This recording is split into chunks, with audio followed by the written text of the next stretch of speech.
min thana le pa toina tang maston tung ta hen ina tuna kipan nom ta hi manin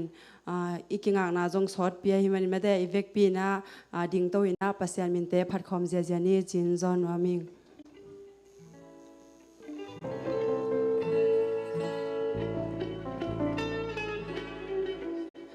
kipan na ding ina ken panna thungen nang nai masani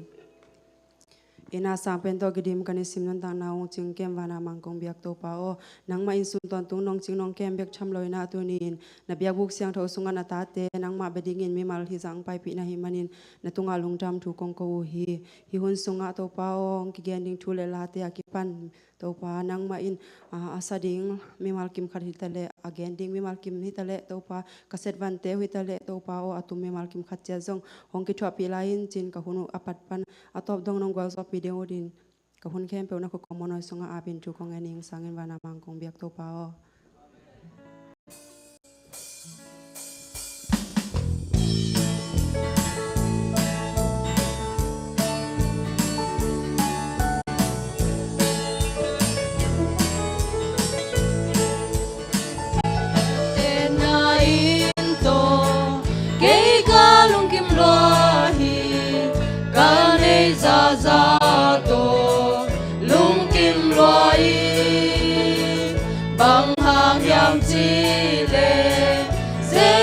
Jerusalem taka ke ading in pi om kin dấu ta in god pi nei qua pi sa dấu sunga kumbang vai na no lo na kama qua mun ka tun cha oi ma vào thap ke ni am to ki bon kom sing long ala se bo siana to adim le tu kam sang te bangi swam tum lu khami asya ding le ya in ka ni lo hangi in yan pi van tung khoa in gol pi nei qua pi cha rau sunga tumbang vai na no lo na kama qua mun ka tun chang oi ma va thap ke ni ham to ki bol kong jing long ala song le ken te lung kham ding hong ung ken ke lung kham het ke van tung in nei di ka nun nai lam son ka pai na hi kham ko se mong na ka in pia in gol pi nei qua pi trong sunga tumbang vai na no lo na kama qua mun ka tun chang koi ma vào thap ke ni tham to ki bol kon jing lo ngala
no punja hun katuna enem na ki om na mundang bang to ka te chei dia nuôi zel cặp zel to pa nang to nai ta ki ho lim na mun lung kham boy na om no lo nom na vi ve ki dim to pa na ke bunga ka hi bang kong suat chang nong sang hi he pi na in na to ki om sem len nuam sem sem to pa na ke bunga kong suat chang on su ki nong dom to na ang sunga nong om chi pi ne ke bunga aton tung nuam sai to pa na ke bunga ka hi bang kong suat chang nong sang hi he pi na in na to ki ni om sem len nuam sem sem to pa na ke bunga kong suat chang on su ki nong dom to na ang sunga nong tom chi pi na ke bunga aton tung nuam sai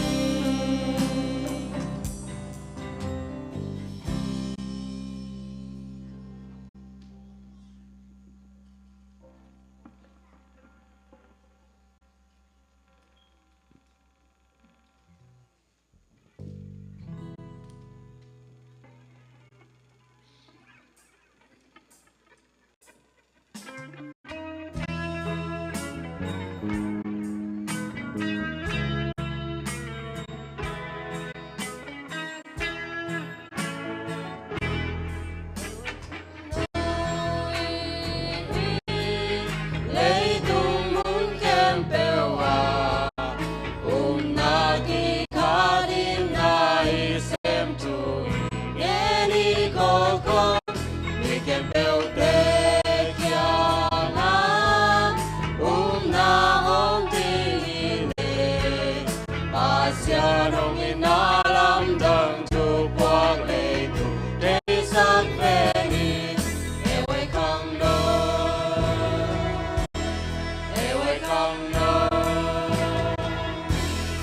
Ewe Khangno lấy tung muốn kem bèo à na ki kha đi nai xem thui nghe đi khó vì kem bèo te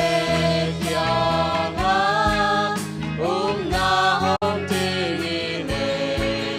ba sia nong in na lam dang chu quang le tu thấy sắc về đi Ewe Khangno Ewe Khangno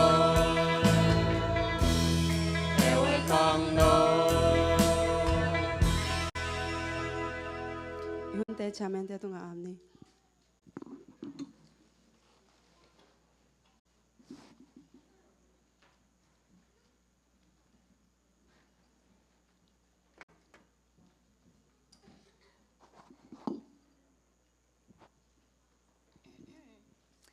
Hello, Emerson, happy away. Amaya tambe kiding loloy janga gen khana khong dingai janga to teng nong na mai sakon jang thum noming tun hun ki pan to ni la away kam cha mong gen sak ding jing lek jang khangno chunget sakna siapa samhini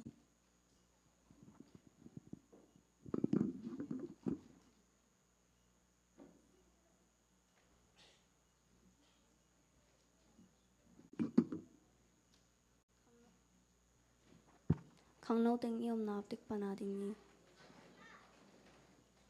ewai ngim na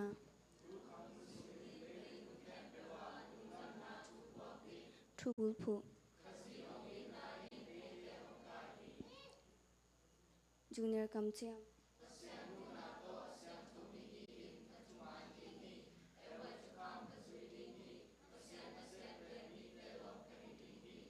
senior kam chiam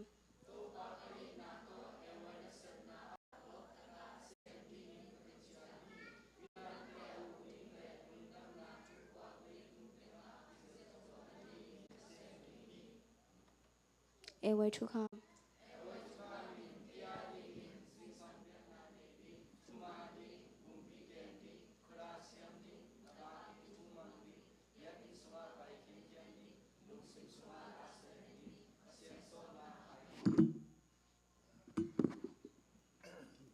Nghe nhiều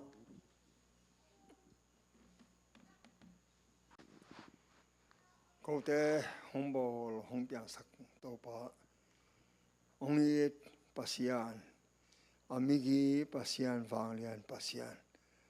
na tung alung lam kong câu hi câu tế cái hiểu là mỏ này gina lâu kamo kana te ông mai sakin tu ni ta kin e wai hi bangin khangno te hi za bang nang ma mai no ya ong kichiam na kamal te kazak changin kanwami tàu ba nang ma khuda konga pu hi thu pa ong pian la nang ma le na bangin zangin leitung hun seloma ma ta hi manin doi mang pa a kein la tàu ba nang ma khut zat hi hen apil na teo at na teo alung simalan na teo amit teo akam teo khuda khe teo nang ma min than nan zan tain amo na teo mai sakin tàu ba avec piun sana pang ahilai teng tàu ba asang ka na wa pil na siam na piai la million mi pil mi siam mi ong wo sak we tàu ba pol pia ding in hut le khe ong hi sakin la kamuan kaswan ong hi sakin pa pa siano anua pa te lung dam sakin nang ma ong ki ta lu ta pa hi u hen ama ong kam cham na te to pa nang man ong tang tut pi in nu le pa te in zong ama a ding thu nge nin to pa nang ma kya ong a ngel di hi to pa nu le pa te thung na zong gok swak sak ke pa o no he pi na to ka hang no te hilaya a ding a nang ma maya ki chiam na nei avec piun nang man thu pa pengyatin chidam rudam piain lungno phamon piain leitung sian na panang manong dalong kep sakin to panang ma khut za thi hen hi leitung hun nunga thuman tang ko ding in nang zang in o to pa nang ma kyanga kong kya na teu nang man ong do in au anau te a ding in anua pa te a ding in thu pa hi hen la pol pia ding in nang ma thuman tang ko ding in nang zat sakin hilaya om khalo ka hang no te om le zong to pa om hom na wa nang man nana kep sakin tu ta ka hilaya ong dinga kam cham ong cham khem pe atom vilvela thupa nong pia sak ding ka to pa yesu min to kong ngen pa pa siano amen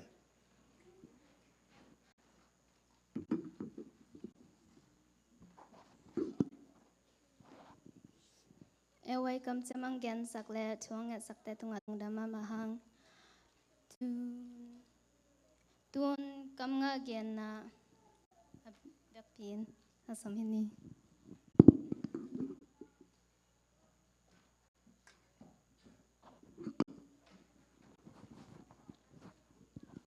ta chẳng hình cái lệ nên về mùa tung ngà đến tôi nó có mô hi atal tan tung ngà pa mình là cái gel mi sang khát tele tu lệ tế dong tôi nó tôi đến không mô hi mong muốn nói liên tâm lên liền nếu khát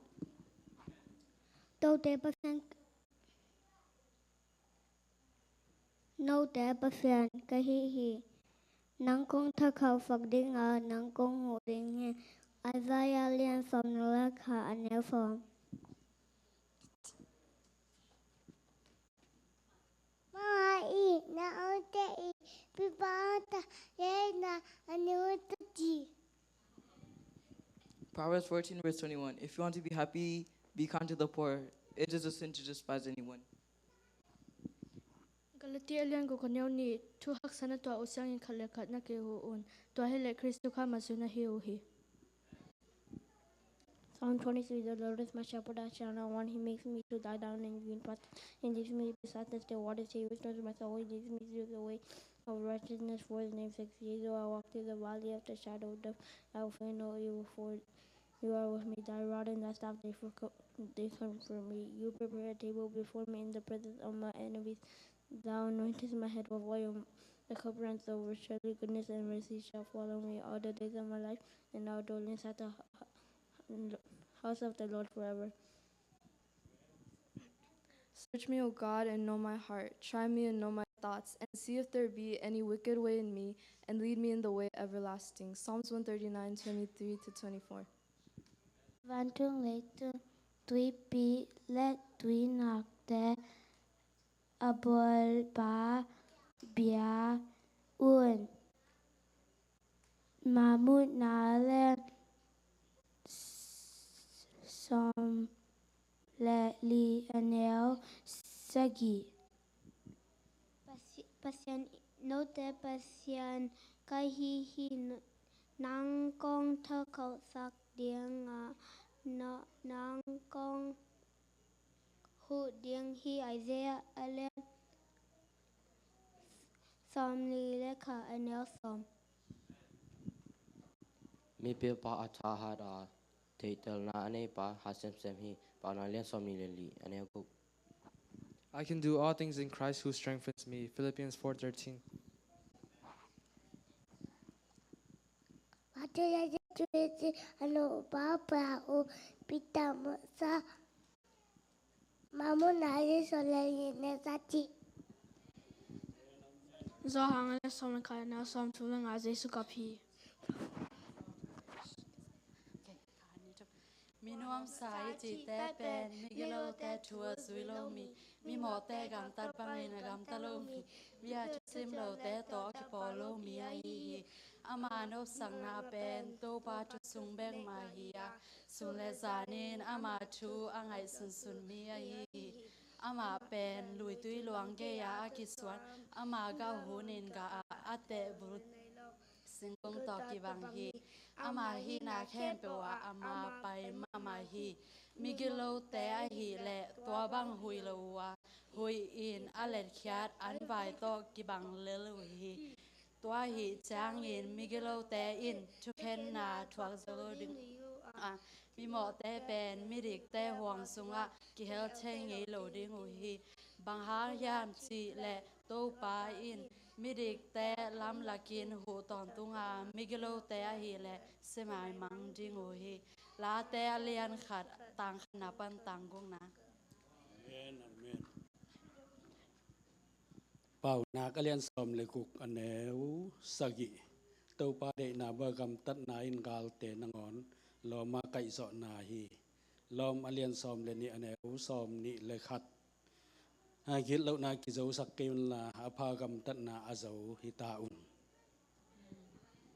Rom alian nga aneo guk ate ti moin omlai takin pasien hoi sakunin emigelo te aring krisong si hi Thunang e ruchang in ithunget saw le pasin hong pedeu ding hi si na ngai sun jen ter mi te bang in khian nei tum lo in thu tampi na lulu ke un kam tampi na lulu ke ma te leng go kaneu si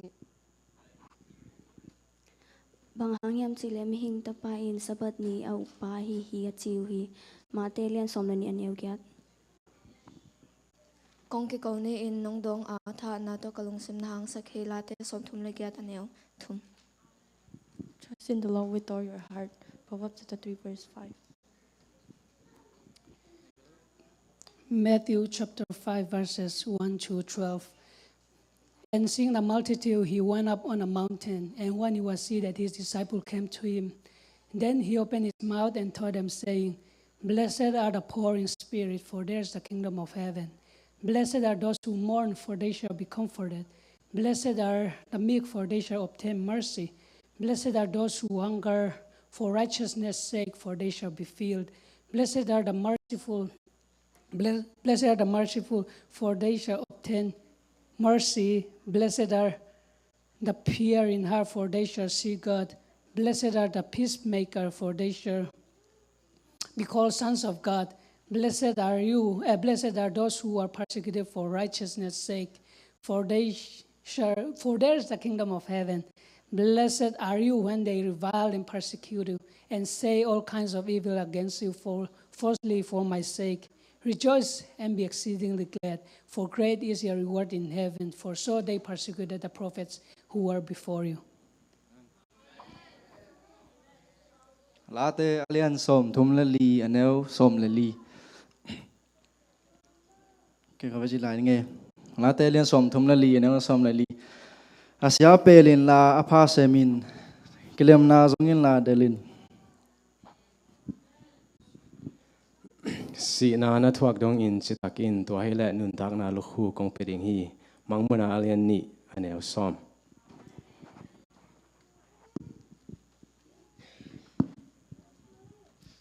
Kang ang gen sakte tunga to pan tu pang piak sakta hen. Tun general knowledge ang gen sakding tang sang pi asam hini.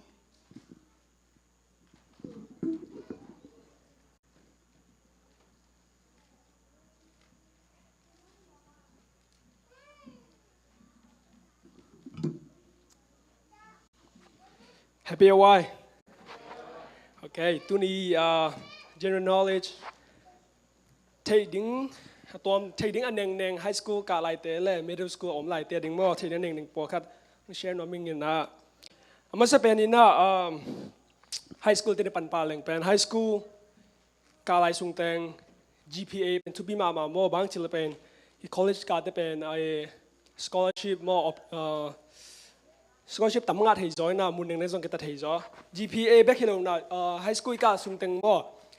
sang lai u jong u ke jong high school pa GPA pen hoi ta ka focus ding pen to pi ma hina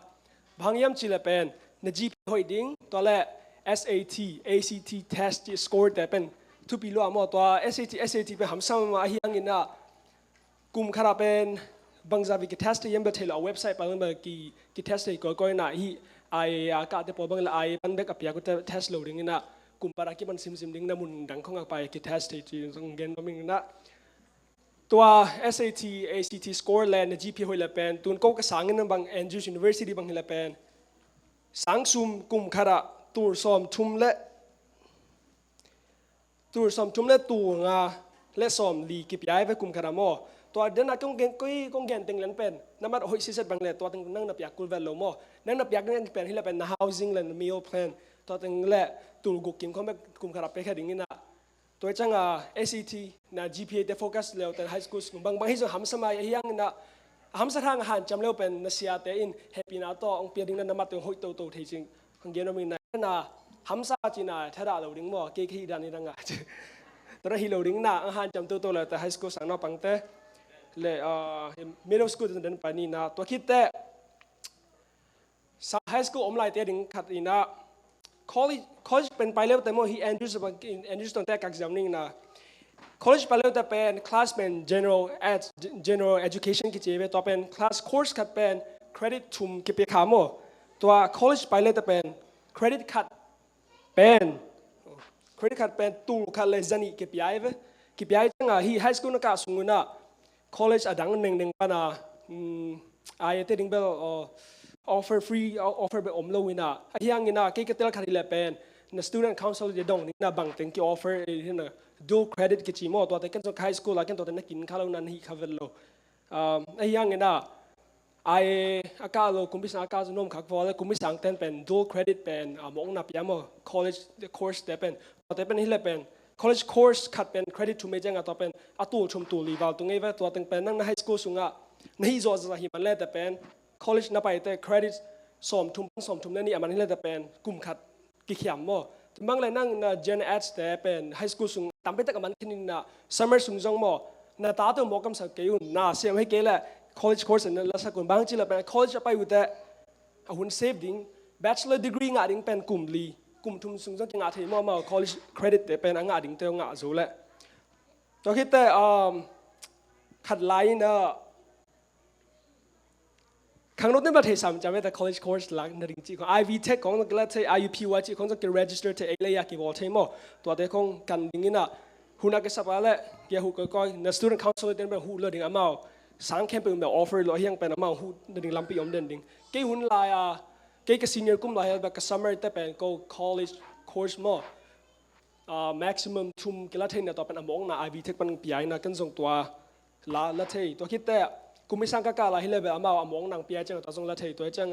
hit tập bên thu pi sang mo i collegeไปtập bên credit cái sama ma tua tập bên tu li tu thum tang mani chang ai pi akolo hi jaw among na ki ngai na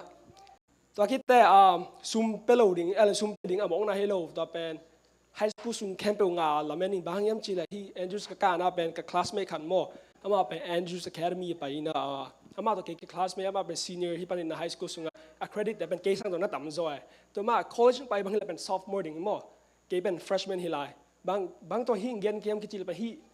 Indiana Academy สังกัดการอะไรกันตอนนั้นบางมากันแล้วมอสังสุงเบกอมกับสเกจตัวบางใบสมามาเลยที่นั่นตุ้มเมลมาคิมอม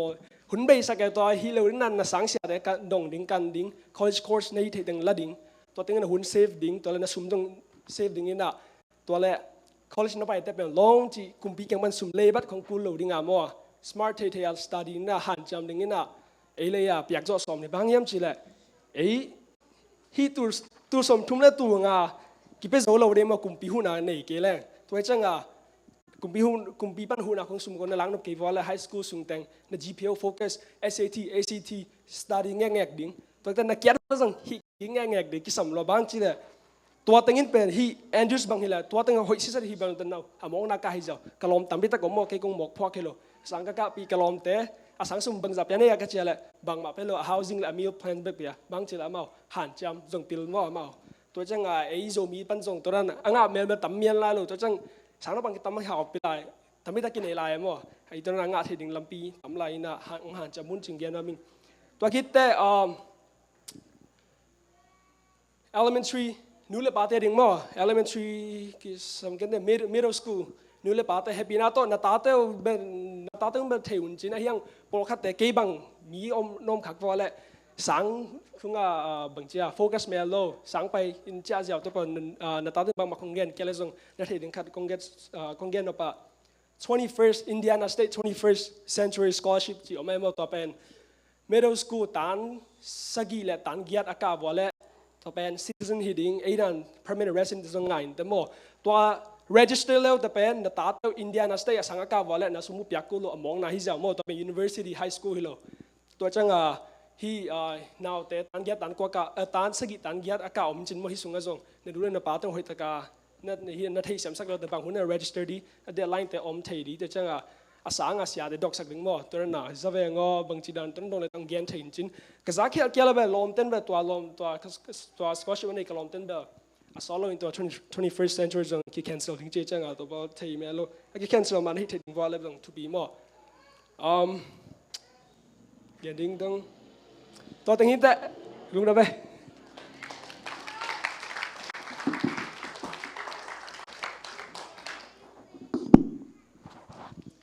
GPA hoi nang le high school at college class lakna ho atupina I tang sang pi tunga ong gen thei da ma ma hang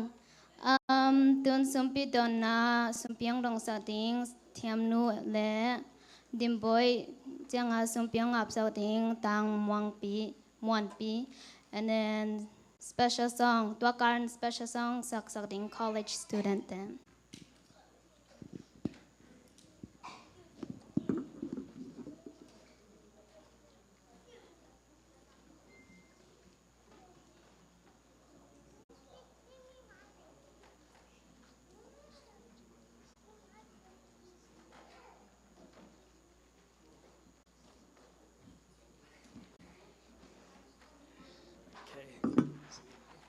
Hello.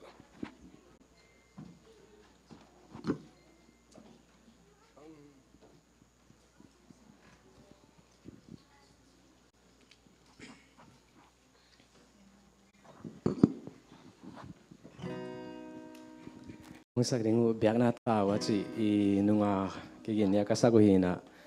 itu ni ang sakit yang bahang yang sila tu ni ma biak buk ba ni na to ke tuang ma biak na tawa I puak bang hiam ci khat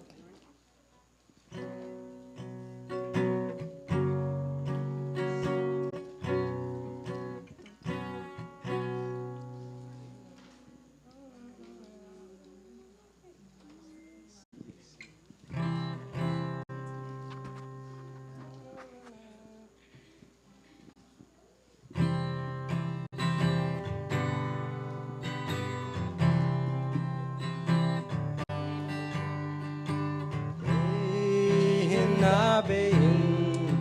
na sep zo vana ka chia chiang ka hun ban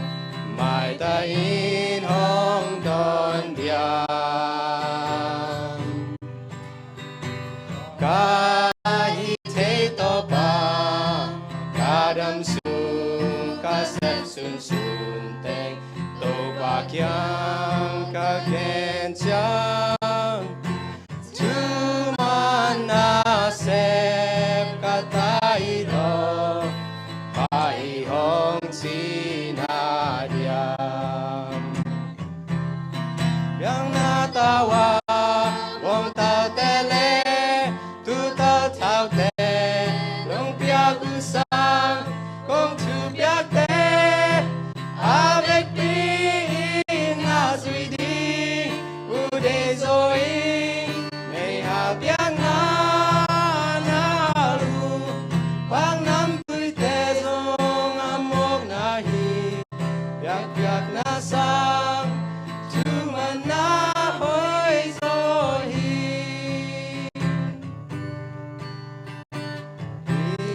Israel mi ten kumpi di nganget nget ujang pasiani kumpi ding sol na pia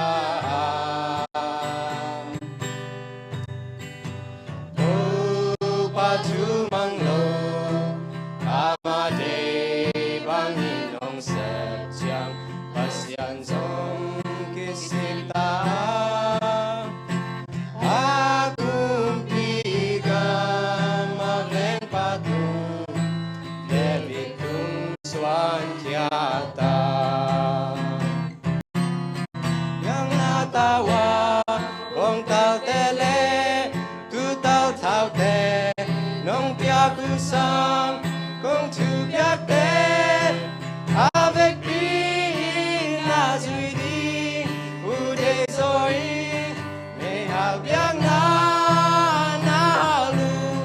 bang nam tui te zong amok na hi piak piak na sang tu man na hoi zo hi yang na tawan wong tao te le tu tao thao te nong pia ku sang kong tu pia te avec lui na zui di u de zoi mei ha biang na na lu pang nam tui te zong amok na hi piak piak na sang tu man na hoi zo hi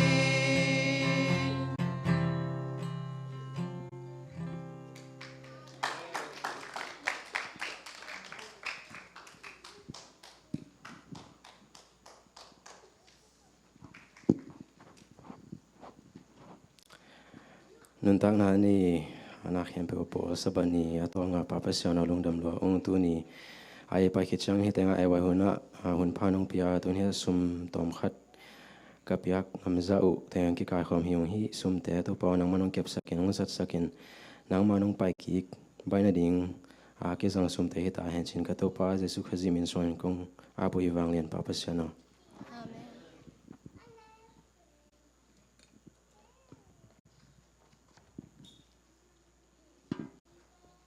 Sampiang dong sak leong ap sak te tunga lungdam mama tun Bible story yang gen sak ding lia nau nuam asam hini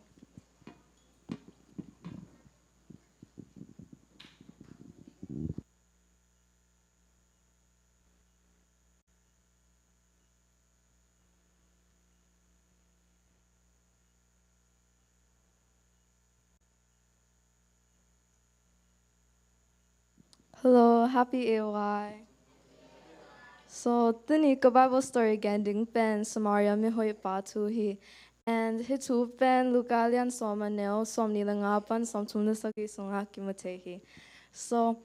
aki panamata hitu sunga like to come sa helte karine zisu kya dong mata. Oh, ken koira na nun tak ton tunga tering dong mata. Happen Jason Luca Alian som anel som ni le sagi sunga dong hi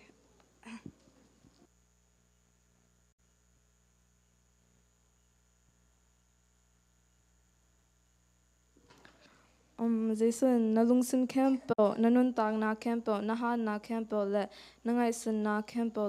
to pa na pasyan idin nang le nang naki bangin na bang pa na idin sin ki gel hi achi hi hopen he chi ke chang mata ha to come like san Jason ka dong pa mata like tala ka bang akwai ya dong mata te hata Jason hedana dong hi Genta na nikat pasal kat Jerusalem pan Jericho apai hi ena ahang alampi ki kalmate guta khatto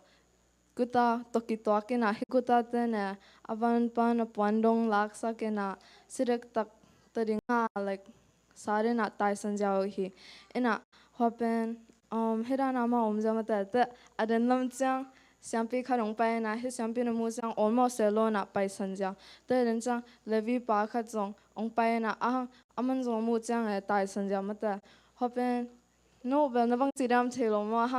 ke bang helang like kalung sim nak na ding ben bang tilang hi siampi la hi levi pa pen kalom te ding hi long ma ena pamalo bang chang alam dang ma karong piang ding so aden lam chang Samaria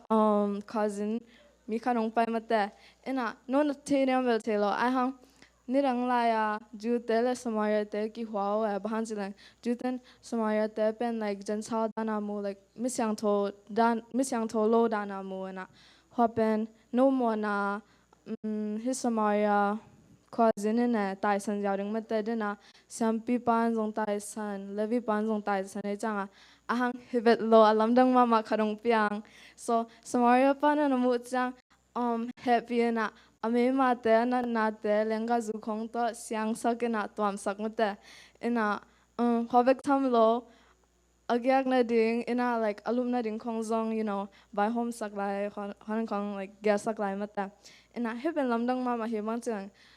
Samaria le du te like ki hwa chang and Jason he like he again te na again kit chang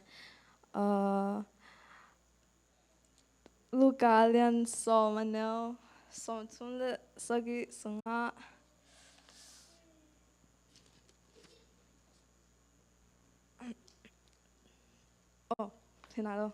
so basically Jason ha to come se hil pa kya dong pa mate ta hitang tum lakka siampi pa levi pa le Samaria pa hitang tum lakka koya hipai veng koya hipai lom china Luca lian somanel som tum le sagi sunga to come hil sia pa en ama happy pa a hi a chi hi Jason ama kyanga pa en la nangjong to bangin hin a chi hi ena hi Samaria mi hoi pa tu pan mo inga che tampo ma Anthony ke on koi pen ma like ke kya akau pen ma mi rang te like asam like akoi hang atang hang achi akang hang bom hang like anek te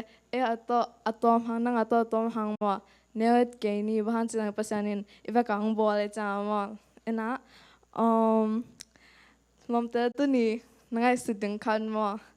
nakim na pamte ingai zolo le en Jesu ngai takpi ichingam dia dungda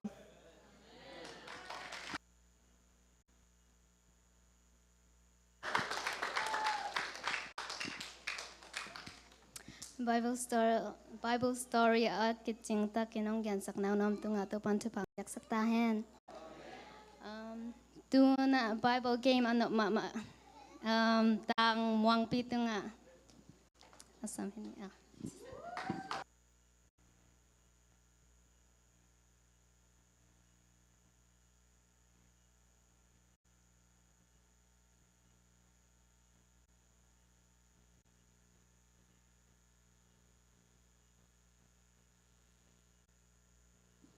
Hello, getting ready? Okay. Mo gia đình mo diang gia đình.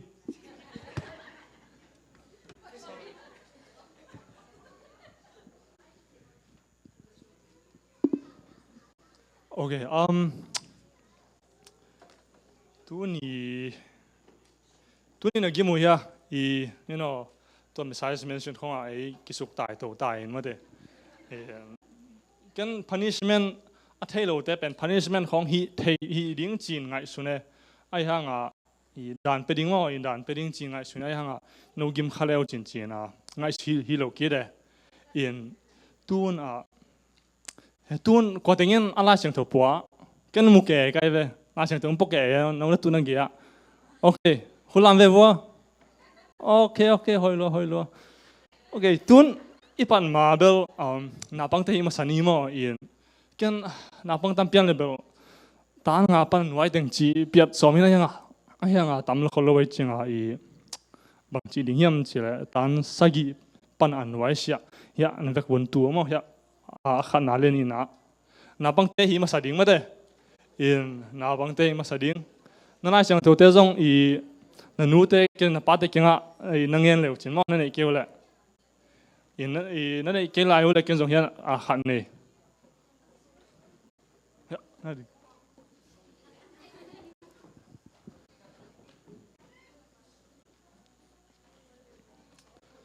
tua te zong ken amin chiam te ding kai ve ken amin chiam te ding mo ken prize zong pe lai ding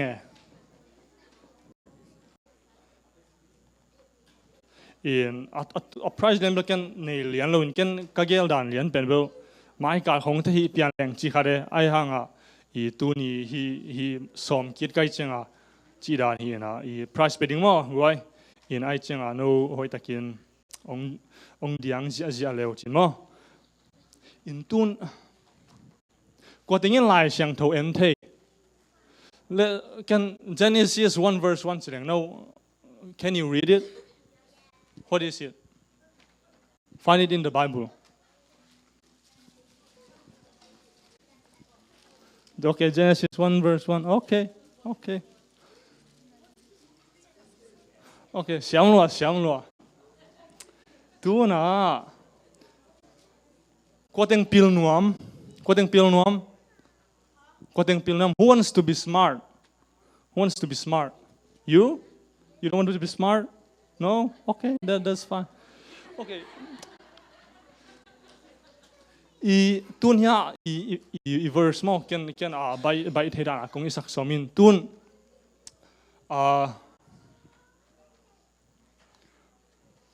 ya i verse ni ngom ding ve atung pen mang lai hi ding anwai pen zomi mo zo pau hi ding no ken bel ma pang hope is yaw in so the top part will be in English, the second one will be in our language, and you can choose whichever you want to you decide. Okay, so also I want to say to you, if you don't know where a verse is, just look in the first page. There is like a lot of like Genesis, Exodus, Leviticus, and then and then there's the numbers on the right side, and so turn your Bible pages to the right number. Okay, let's start. Let's go. It's Proverbs 1 verse 7. Proverbs 1 verse 7. Come on.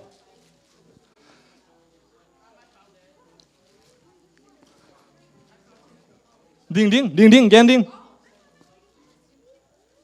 The fear of the Lord is the beginning of the knowledge, but fools despise the wisdom and instructions. Amen. Siam lo mate. In ma chi pen pasien kipa ki tang na pen ki pilna masana hi chi han mo. In okay, tun ani na hi le ding mo. Ani na ken na min ba le. Bang Siam nu okay. Tiam nu. Okay, tiam nu. Okay, so are you guys ready? No? Okay, yes? Okay, do the second one.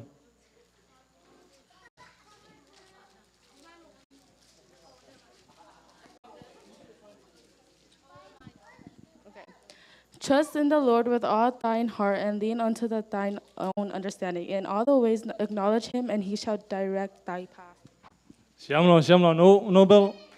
Thiam Nobel xiam ma mai goi. Okay, thiam nu ani na nga mo ni ve hi tai goi no sa sang nang khong zong you got to work man.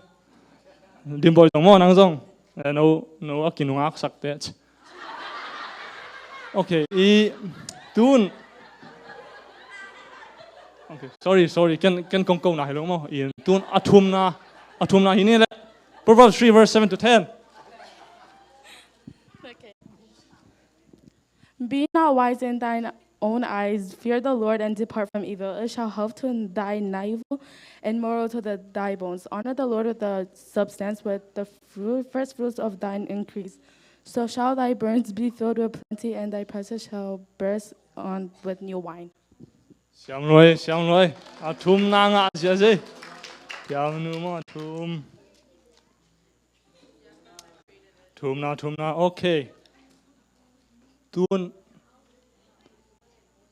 hak sa sakpian ni mo. Tun Alina na ready na goi. Ready mo? Hiole.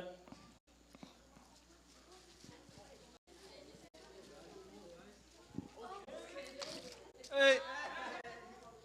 Wait. Read it.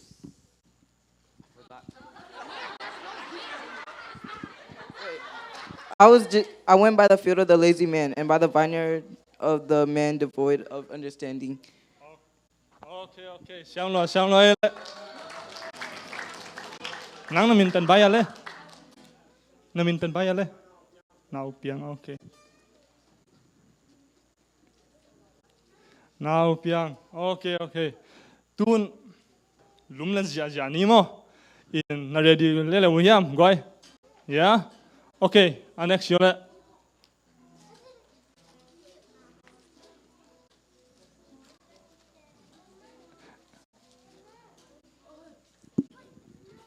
For there is no more remembrance of the wise than of the fool forever, since all that now is will be forgotten in the days to come. And how does a wise man die as a fool? Okay, xiam lo. Ken za halowe ke ya lom khatung kiu kai chinga. Now piang ani na ma de. Now piang ni na. Okay. Okay. Tu na here dina memory verse ko im khadung ge na ibe. Ma de in dina tu pen ong ki ge na ibe. Ni dia memory verse ko im khadin yan kan thein no lo in to pen ong hi ding. Hiole.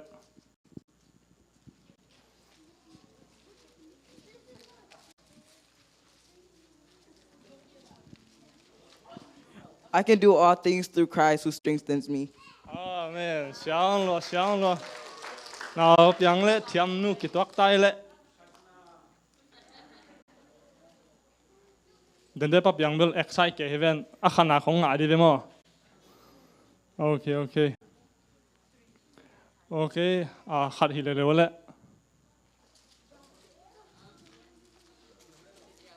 To jong dina memory verse ko am khalin chiai ve theuna. Ko am khat chiai ve.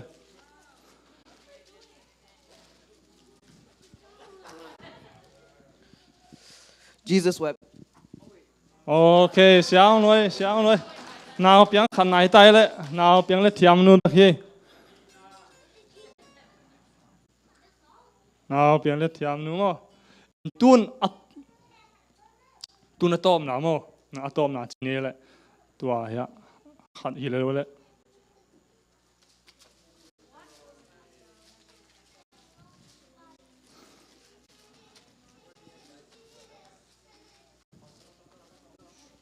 Thessalonians 5:16. Rejoice evermore. Amen. Xiang lo. Tu nia no thei do ding a ya. Ma che wa home shen bang Jesus web khong. Memory verse gen no ma mai ve. In toran ma atom ma khat himuna jong khat mai ve mo. En tua ken tuang gen nom. Okay. Tu no na tai se ke la ma de. In ya no na tu le lun la. In tu ya khang ham teng jong vekin hi ding mo. In tu na khang ham teng jong hi ding in anga ma sa pen cái xóm là ni khong này cái vậy xóm là li này in xóm là li again masa sa penin gian kilo ring mà đấy in again masa sa penin gian kilo ring chỉ khát in là chẳng thâu này una gọi là chẳng thâu này mà okay okay khát thiếu lệ yang tai tàu vô lệ ang ama sa pen hello nó thấy chứ ang tai pan đi nghe Enin ahongon ke zo lung loading in topa khut tom lowa asa thei loading in abengong lo hi ahi hangin na hirna te in nang le na pasien ki kala hong ki khen sakhi ama in hong zak lo na ding in namona te nama mai tang alia hi okay sang kimin ngai le in tuang e gol pian table ila sung piak ki le ba ong tel siam lam de e na sang kim okay sang kim okay ready mo goi ani na theo chang tai pan ding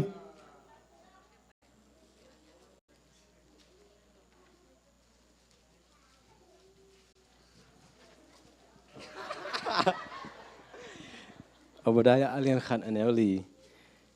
move on lai bang in asang peka leng to in aksitela ka bu na tom hangin tuapan in nang kong kai khiding hi to pai na chi hi amen siam lama de ken bang obadaya khong bang amun bel ne lon ken bala koi ham thelo e okay thum na hi le lo de le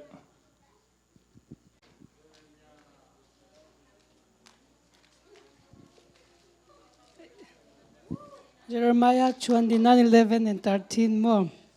For I know the thought that I think toward you, says the Lord, thoughts of peace and not of evil, to give you a future and a hope. Ilalo ya sim suak saya dia, sim lai ding ma. Okay. Ken bela verse hoi khasa ka ken bela som le khat pan som thum ka chi hin mo. E na. Okay. Okay. Okay, Alina, hidele. To lai Alina bel.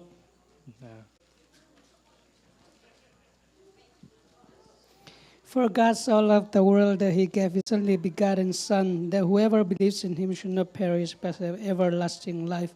For God did not send his Son into the world to condemn the world, but the world through him might be saved. Okay, siam lo hang ele. In tun nông tai man zo lo hin te ma de ai chang na khun na theo le na khun lam to jaw vo ma de na khun lam to din ken ma ing pe pe ding mo in anga na hiu le anga na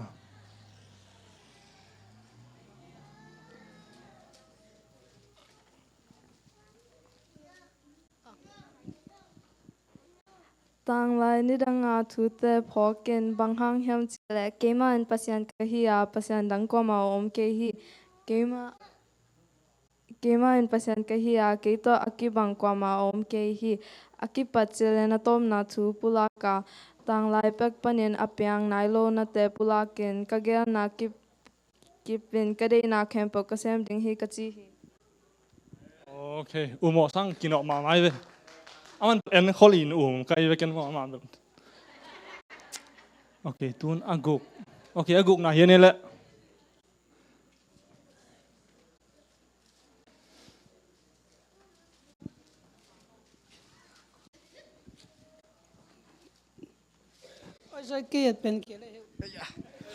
amate laka katen thena dingin kia dingin mun seng do kan bol uhen siam lo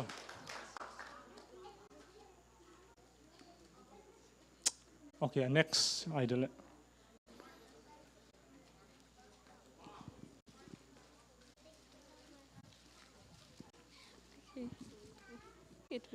Okay. Tua chang in amau te kyang sabat ni pen mi te ading in kibol hi mi te pen sabat ni ading kibol hi lo hi. Okay. To next.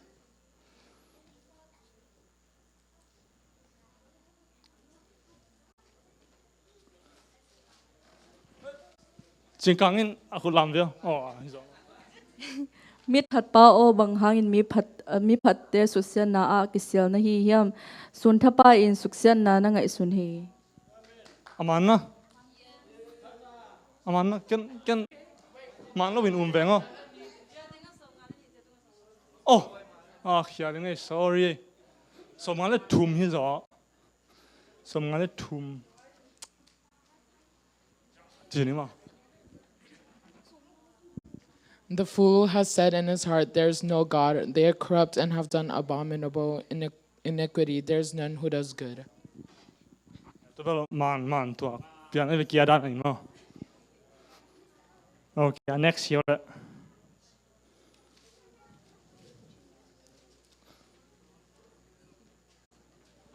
Ecclesiastes 3:1. To everything there's a season, a time for every purpose under heaven. Okay. Nang tu hi no lo ding. Nang no lo ding mo ya adang te he pila tong piak sak le chin. In tu na kia som na hiole.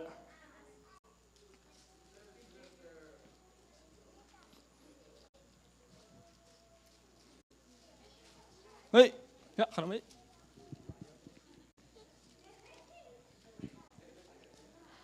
Amau te kyanga topa pasyanin kema kanun tak ma bangin miglo pa si na hangin anom ka hikeya miglo pa ma gamta napan ki heyin anun tak manin anom ka hi ki heyin nasyat kam tat napanin ki heyin bang hang hiam chila Israel in kwan o bang hangin si ding na hi hiam achi hi.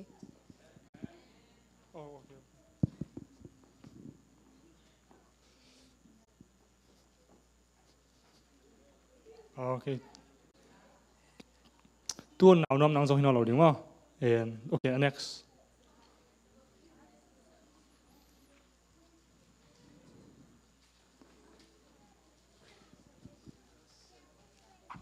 Jesus Christ is the same yesterday, today, and forever.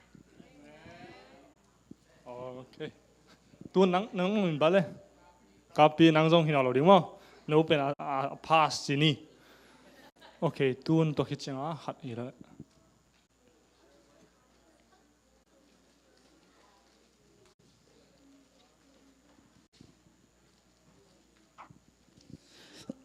Ethiopia min navun kek the ahi yam kam ke in agial kek the ding ahi yam to hile na hoi lo sep a zong sang no te in zong na hoi na sem the ding hi. Okay. Tuan sang kim zong mo. Mau a siam lo hita. Tuan ni om lai yo guai. E pina to no ahi na lo te nong han chiam leo chin. Okay, khan hi le.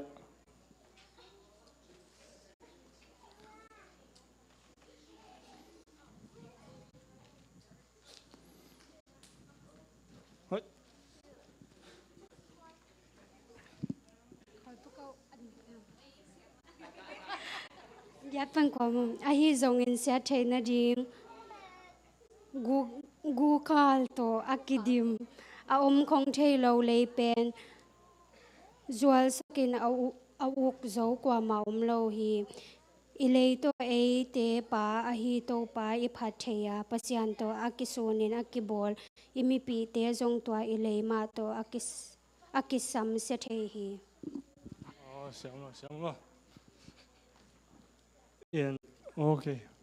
In okay, tu next year le halai.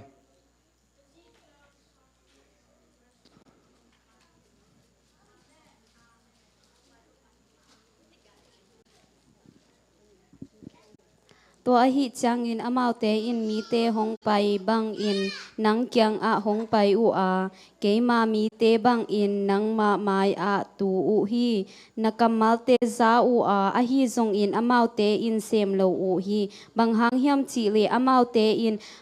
akam u to I na tampi lak a ahi zong in alung sim te in amet na ding bek u a zong u hi. Okay, no na me le. Okay, next year le.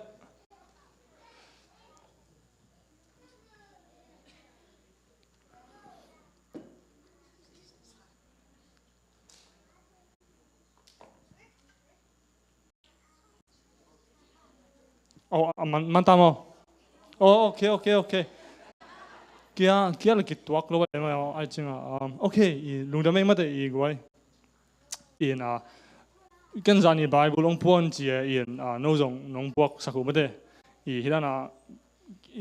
igen chăng in bằng chỉ dia ki participating mo ki na khát thế leng nó bé mà đấy in giống nô giống bằng chỉ dia nông support na chỉ dia khang nô thếตัวเตะจงลงดามุงอีจริงแกนิ่งอินตุนเบลยาprice bill ก็เบล price ทุ่มเป็นว่าแม่โมนาวปังเตะดิ่งเบลกันไอ้ยังเทียมนู่นนาวเปียงไปกินหิมะก็จะเบลอามาติเกลทุ่มตังดิ่งไม่ดิ่งไงเบอินดังเตะเบลองดอกเบลโลมอกินะโอ้เฮ้จีนี่โมอินตัวเต็งหินเจ๊กี้นู่นเลยไหม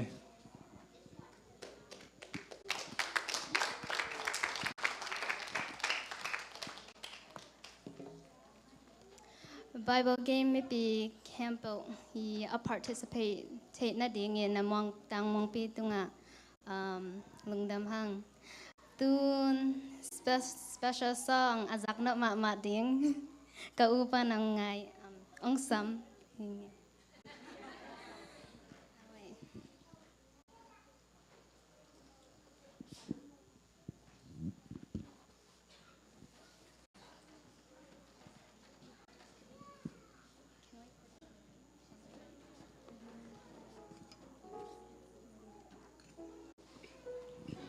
Hong it loi Jesu chỉ to min phan na ka unau in ong nei nung la lom te chỉ đàn lệ ông ngay sakin la la mar nong ngay sakun chi ong genoming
Panin ke nong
don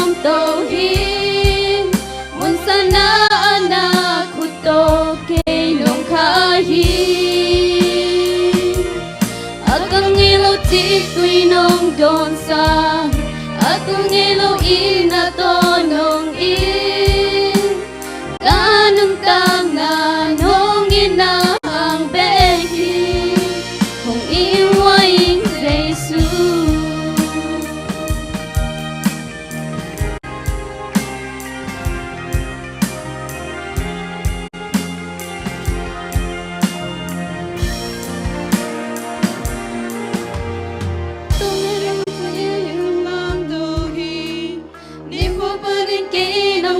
Tô hi một sana anak kutok ke nong khai hi aku ngelo ti tui nong don sa aku ngelo ina to nong in kanung tangan nong ina baby nong imoi Jesus.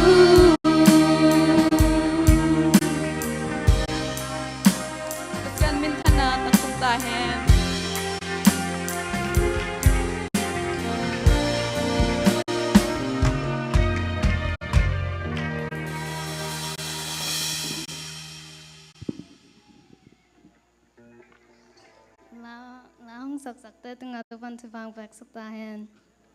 tun testimony yang gen sak ding amasa lia don nu chang to khe chang lia ching kang asam heni don nu amna okay kela tun lia ching kang testimony.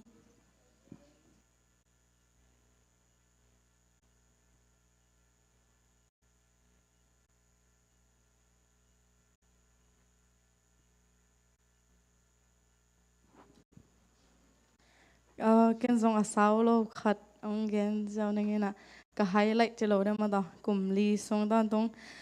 to pa na chi dam lo dam na teng pi na sang mong man the ta na gai man lai pen i sang lai la uk lo ke changa ke tan nga ka la hinda to pen lai hak sa lo na mang lai la sin siam tong ai changa to ba ông kum suk meng high school ka ma chi la ulo lo ma sang ka ding pen ahang na to pain kum li sung ton tung sang ka na teng zo pi ve ve na to ba na i chinat na te chinat pen ke lau ma ahang gai manom lai pen ong su kha mun pian na sot zong na ve ve ahang a to ai ka chang a pen i po sang zong a hi hang ai tom ba the khang i ni ve khong bek na ma mai na hang to zo pen na lo lo che ni ma to teng to he to ba to nga kalung dam him mai na to la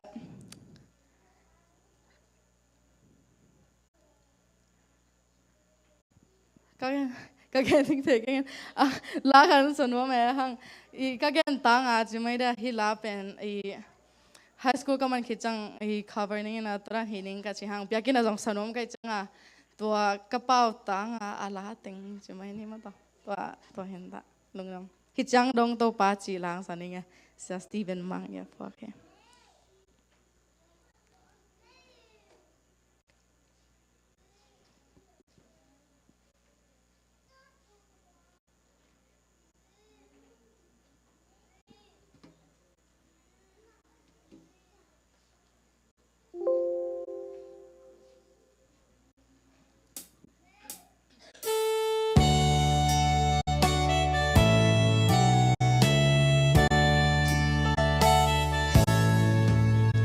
Tầng theo băng leo gây luôn ta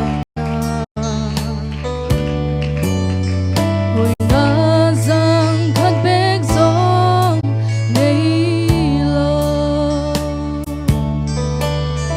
cả hi na hong thu dân lệ tê cả thoáng tình đàn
testimony là hội mà to ông sak dia tengkang tunga lengdamang tun group song junior class de asam hini.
junior class the group song ong sak lungdam hang tun short speech ong gan sakding tang kimpu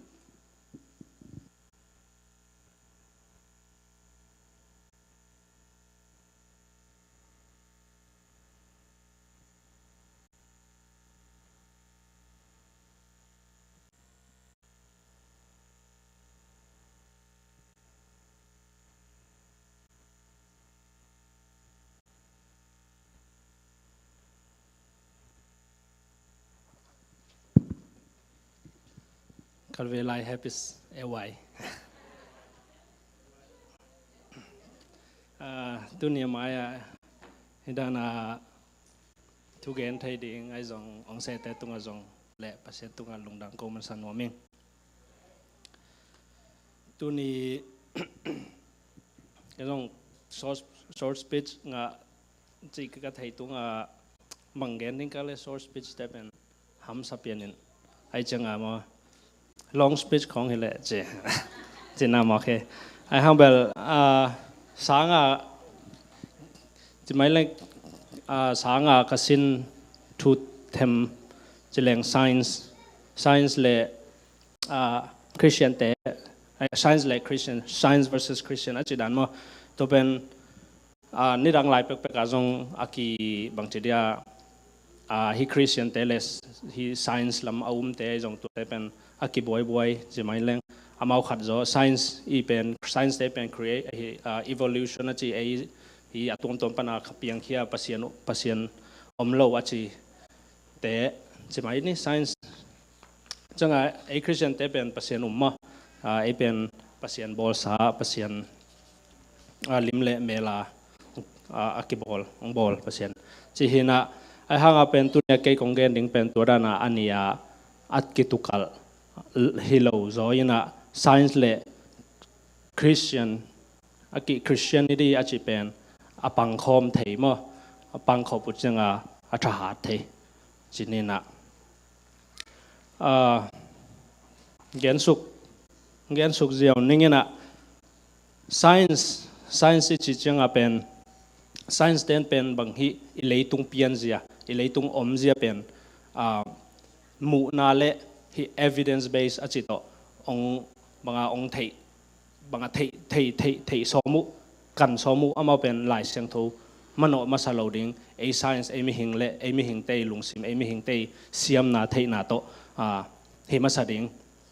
chi pen amau bulpi khat hi na tun mang chidinga Christian te pen science pen adei lo ngiat chidan science pen amuda ngiat chi jong omina tua sangkalai jong khangno te mang che science de science lam lungul chi khong amya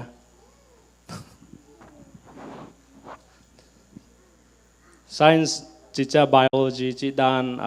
psychology jong science ma hi na tu lai tak case pen psychology mo hi la khwak lam to china ko nung teng kasin thu khat hoi ka sak khat hi le pen issues in psychology and religion hi china bang chidinga cha lai bu khat ong sim sak koi ve ong sim sak ka sia teun to lai bu pen 5 views of counseling psychology achi khathina tu ataka pen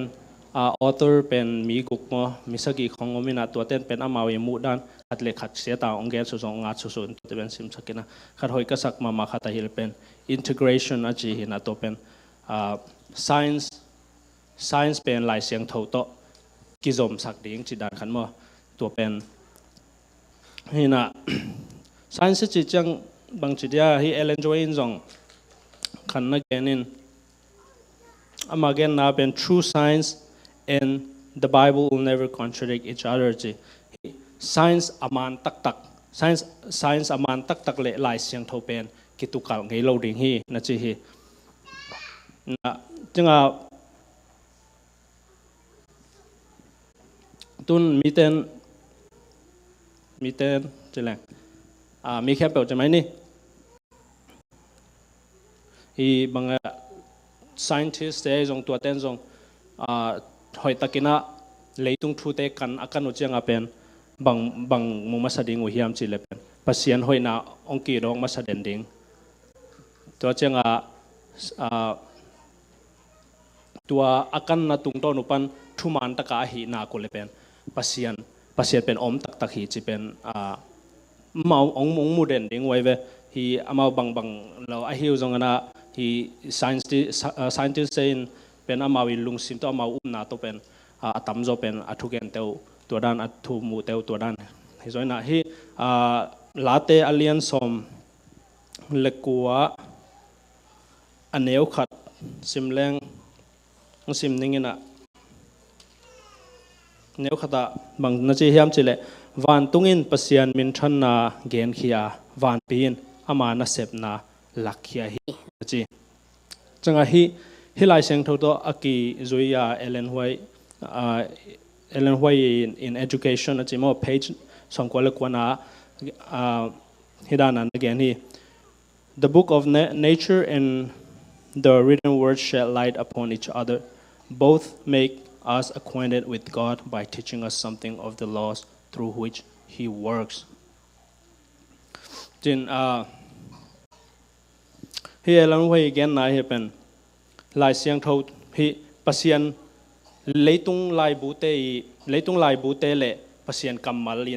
kamal te isim khobu chiang apen. Amau te ni pen mei tang banga ong ki zom ong ki banga ani vua ong ki tan to suak ve ha chi dan khat hina changa Allen G Way in zong ete emi hingte ong alai bute sim leng pen emi hingte ong bangche ong warn na ong kata hile hi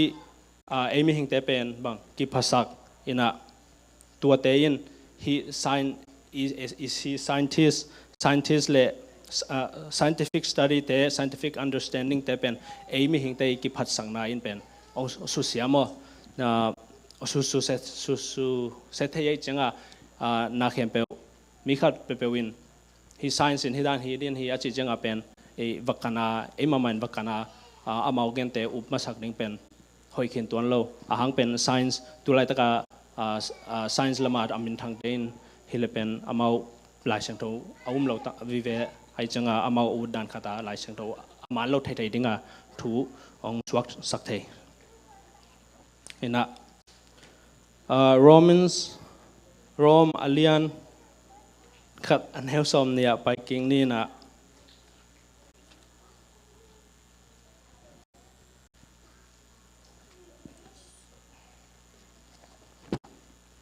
Roms alien khat aneu som ni simle mangchibang hiam chile akimu theilo pasian hi na te ama bol sa na te panin ki theya leitung apian sak chi la ki pan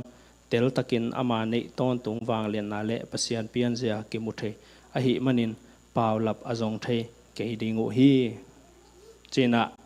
hi lai seng tho tung tor ki zom dinga GY in again Steps to Christ page 85 hile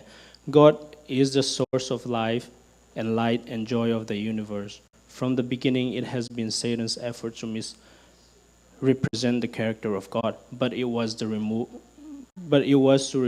this dark shadow that Jesus came to live among men. He GY in he again na pen Jesus as a full revelation of God. She affirms that nature also reflects His divine power, just as Paul said in Romans. He bangchidinga mi he satani bulpu pena he misiamte scientist te ongjangina amau tuangkan kanu chianga pen pasien hina man aijong pasien omta takhi chi pen ki thei na to pen ai hang satanin to pen mi kempe yamu dinga de lowa hi manina hi misiam te zang main mi pil te zang mai na ate mit ong to sak sem mo in hi science le Christianity ati abangkhat chidinga science te sin chianga pen asia hilo che kagen na bulpi hina to pen hi science ten pen ai laiseng hi science ten pen laiseng tho pen bangchidia mau ai jong leitung pian je leitung na te pen ama ong tel siam sakina ei Christian ten lai siang tho tung ton na hite pian hite pen bangchinia na tomo hi chenga science pen to pen science athei hileng to ten among tel sak thei sem chin kenom hina khat tu nunglam jong hilo so tai na hi dead sea scroll achi najang eu tambel thailo na hi pen i kagenom na athu them khan gen ni na hi pen dead sea scroll achi pen ni dang lai chi mai leng lai siang tho aki an ma sapol chi mai ni lai siang tho om tak lai siang tho za teu pen aman tak hi ai pasien kamal tak hi chi akimu na masapen swak le turan khanin the sea scroll pen hi ilai siang tho za teu pen tu taka ama ni dang lai kum tur ni pe ka ki at khin sa tu te pen tu donga apai aki bang hi chi khane tu te pen bang science om ke le science om ke pen tu te pen ki bang chi da ki thei lo ma toy changa ke henom na science pen asia hilowina science tung to na pasien thu te ki kan sem theina science in pen pasien thu te pasien na te leitung na te mi hing te pian zia mi hing te ngai sut akhwa ku mangkhat zia chi te pen science in ong thei sak in ong tel siam sak zoina lai siang tho tung lai siang tho simleng bel hoi ma a hang lai siang tho in mahangin mi te hidana ma bahain mi te hiada na ma chi pen ong thei chian sak lo na science to lai siang tho pangkhom le hoi sem ding hi chi ken nom na hi na short speech to teng chin na long na me